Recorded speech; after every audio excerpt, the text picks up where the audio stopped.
What involvement does Cypress have with the FDA, and what's going on about this GRAS status, Selenium XL? The involvement with the National Cancer Institute and ultimate involvement with the FDA are very closely linked.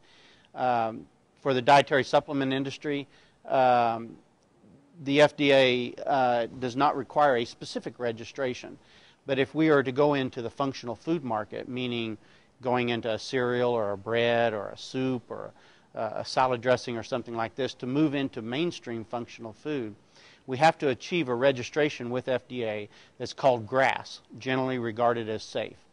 There is a list of all food ingredients that we consume that are on this GRAS list. And so you have to, we had to prepare a document with all the clinical toxicology and science behind it and submit that to FDA for approval that Selenium XL, high selenium yeast, is considered to be GRAS, or generally regarded as safe. With that approval and with that GRAS status, we are now open and free to go into the functional food market and begin talking with food manufacturers and medical food manufacturers to be formulated into those products as part of the mainstream diet for the consuming public. That sounds like a big step forward for Cypress in terms of going from the supplement industry also into the functional food industry. It's a big step forward, obviously, for the company to go into the functional food area, but it really is a big step forward for the health benefit that we're trying to obtain. We're going for a public health recommendation that selenium and Selenium XL prevent cancer. And to meet that rigorous aspect and to achieve the research, it really is our goal to get selenium into the mainstream diet. And we have a long ways to go, not because we have a lot of correction to make. We just have to do the good gold standard science. And it'd be much, you're aware of, back, maybe 30, 40 years ago, there was a public health problem related to goiter.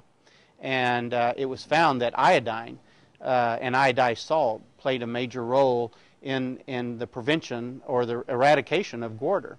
And so today we have, much like we would like to have with selenium, we have iodized salt throughout our entire diet.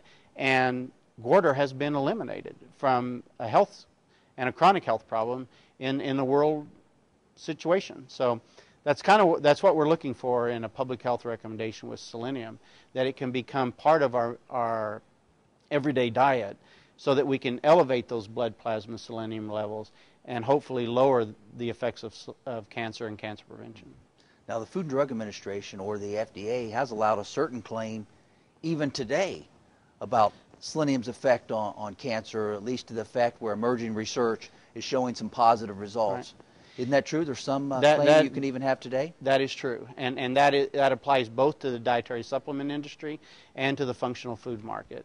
I think there's a predominance amount of evidence already out there related to the cancer prevention effect of selenium. And so FDA has allowed a qualified, we would call it a qualified claim, that there is evidence, the claim states that there is evidence that FDA is recognizing that selenium has been shown to prevent cancer.